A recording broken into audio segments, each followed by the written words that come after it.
All right, welcome back to World History 2. We're starting on Unit 6 now. It's been a while, so let's get back into it.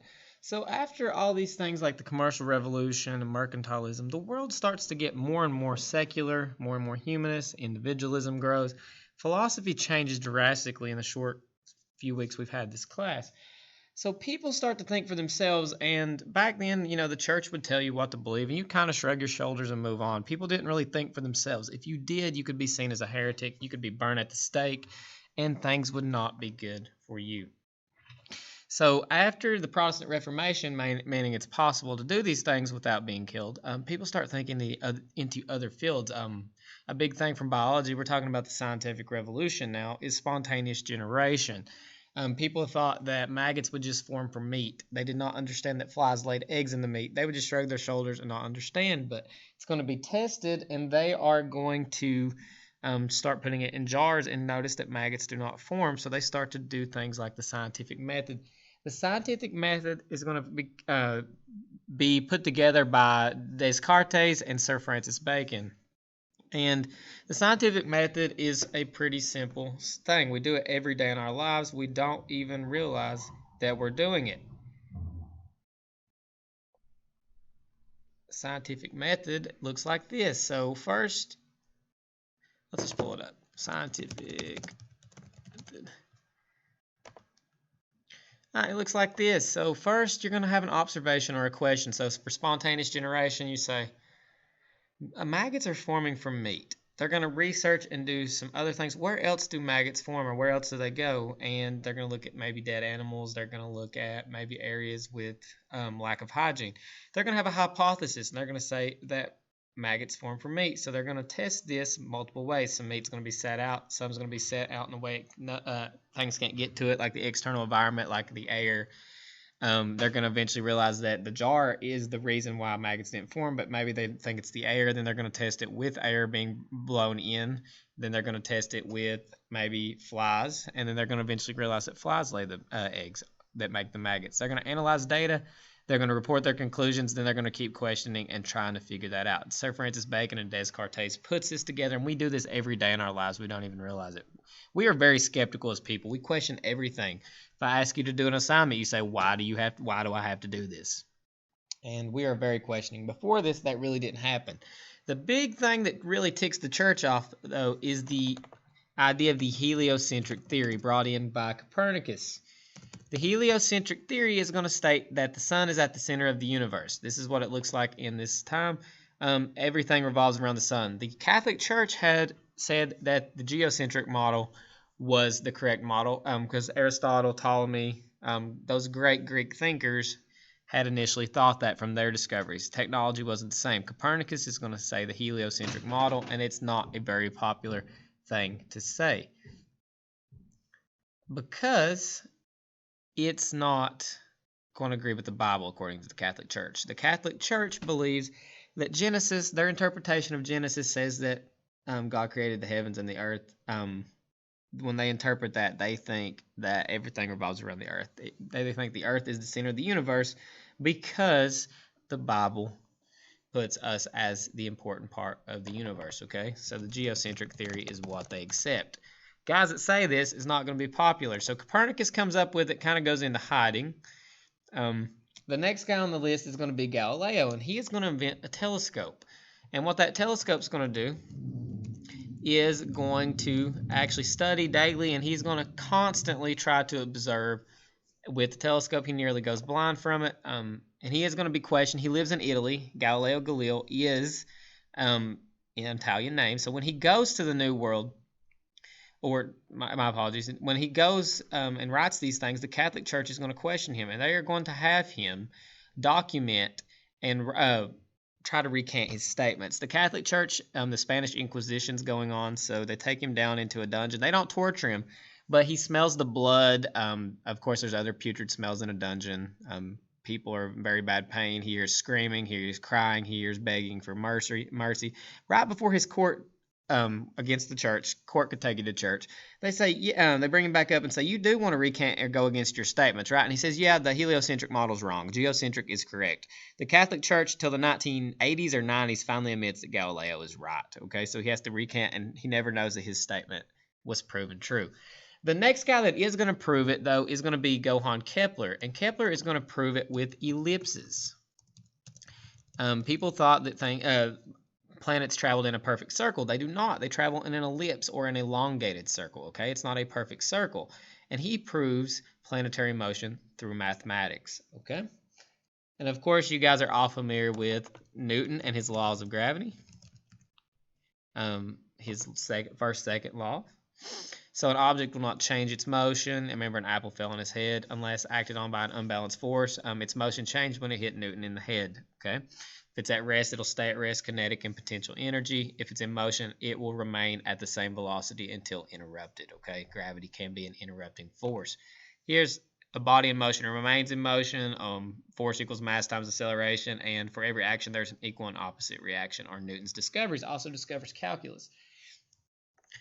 Also, big things like the medical field is going to improve drastically. William Harvey is going to discover something new as well. And he is very famously seen in a lot of paintings and he studies the circulatory system. People thought when you breathed back in the day that is what made your blood go across your body. They thought the lungs were what gave you the opportunity to have your blood flow. But he is going to have grave robbers go steal bodies for him, and he is going to study. And here's an example of what they do. Here's a dog, for example. They're going to take animals. They're going to take people. They're going to dissect them. And, of course, that's not legal because the church does not want bodies messed with. But they are going to do this for science. They are going to try to discover why is it and why does blood flow. So these guys get very interested in medicine, and they start to realize that the heart is the vessel that pumps and circulates blood. Harvey and Hart is how you remember that. You also have guys like Fahrenheit and Celsius that come up with the ideas of temperature. Back then they didn't get hot or cold. Of course, I'm kidding. They just didn't measure temperature in the ways we do today. You have Versalius that is going to invent or discover viruses. He isn't the guy that brings COVID to us. He just discovers them while studying with a microscope. See, he would cut people apart as well. Other people, you'd have Edward Jenner, comes up with the smallpox vaccine. And what he does for that is he takes an infected person, he cuts them, and then he cuts you with the same knife, and you would get well. And it's worked very well for children. It wasn't perfect.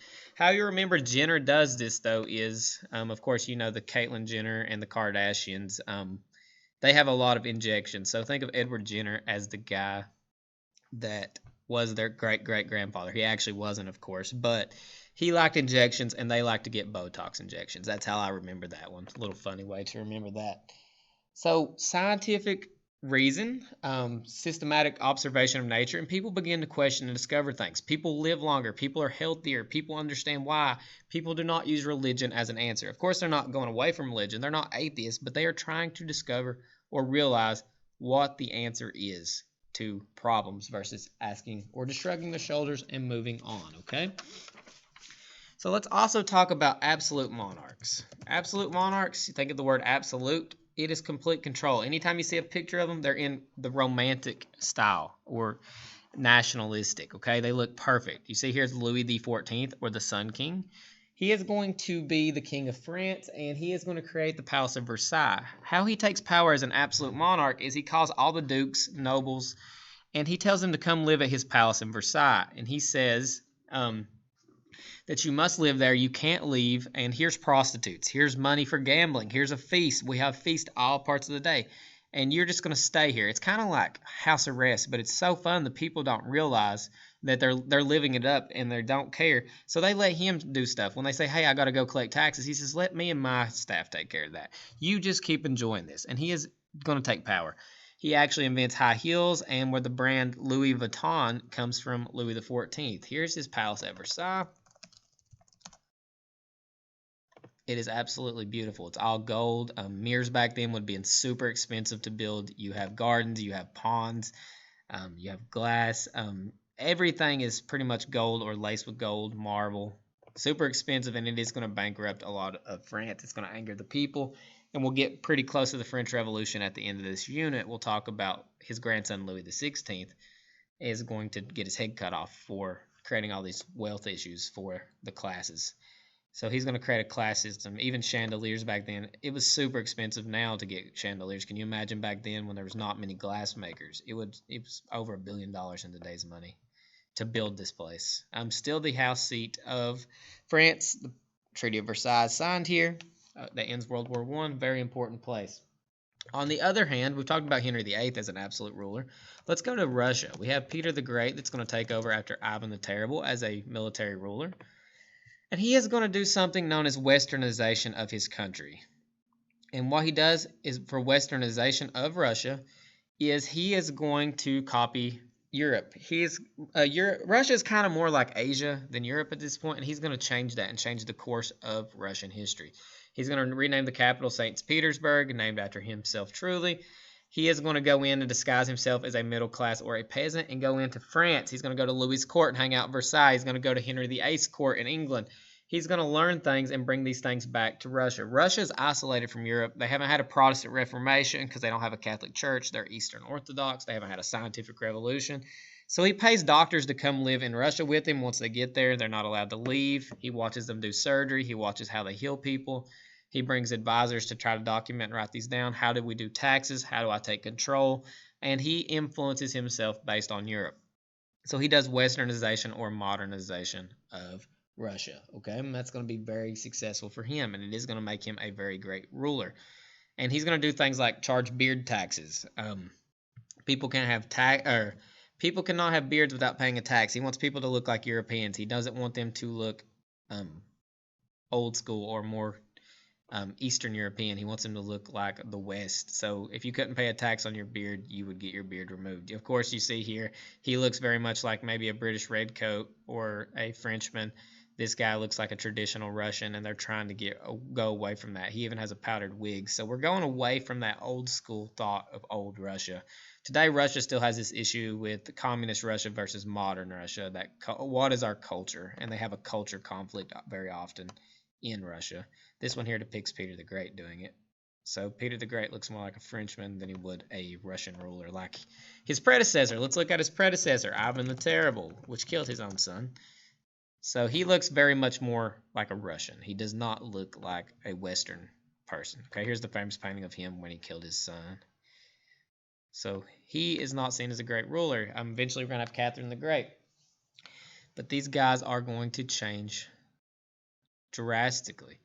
Okay, so what else is going on in the world is the English Civil War. And what happens in the English Civil War is there's two sides. And the question is, remember, a civil war is eternal. In the English Civil War, we have two sides.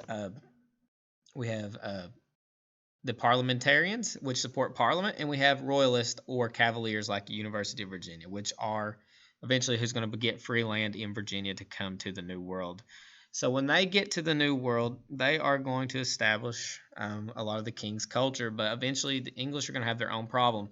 The king's going to be Charles I. He can raise taxes whenever he wants. It had been a long time since Parliament met because he set the time for that.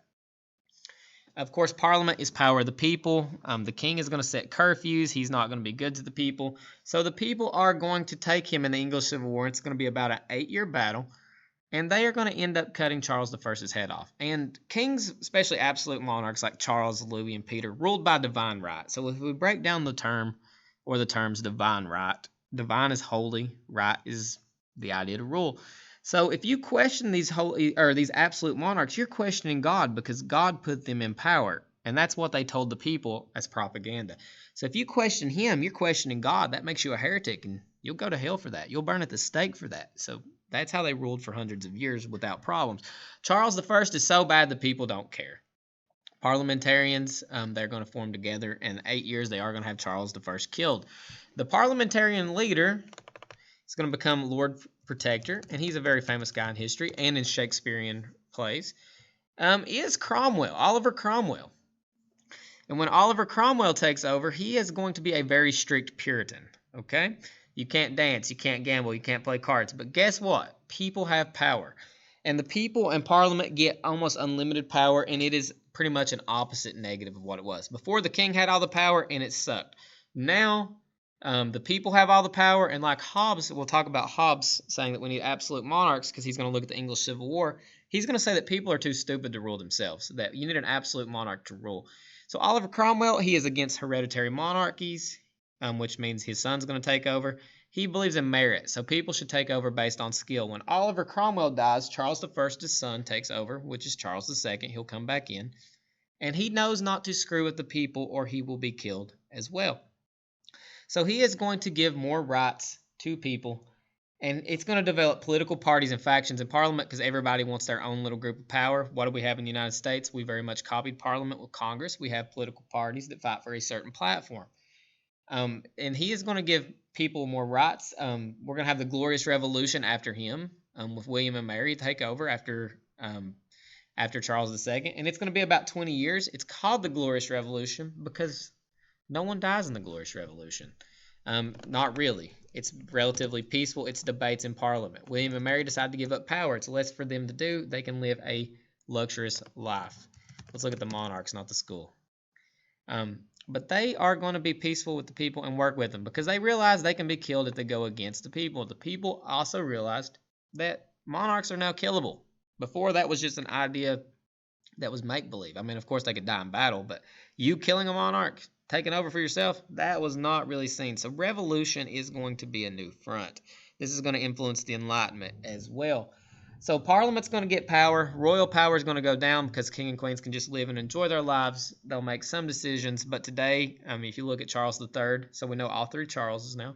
Charles I loses the English Civil War, gets his head cut off. Charles II restores the monarchy as a constitutional monarchy, meaning that there's a constitution that protects the people. The king can't just do laws that are mean to the people, can't raise taxes without talking to Parliament and getting consent.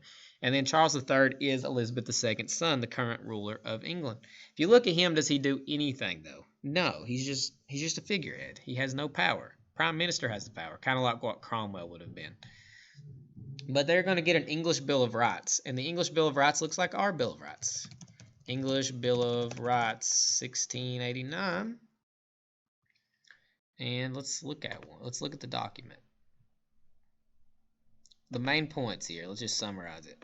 Separation of powers limits the power of the king and queen, enhances elections, and bolsters freedom of speech. You can talk against the king. You can say, you know who sucks? William and Mary, they suck. Charles II sucks. Anybody in England wants to talk bad about the king or queen can do that without repercussions. Things like firearms. A lot of it copies ours. We don't have to quarter soldiers in our home, which is our Third Amendment. Search and seizure, warrants, juries, all of that comes from the English Civil War. The English Civil War is going to influence the Enlightenment, which we will talk about in our next video. So I will post that one very soon for you.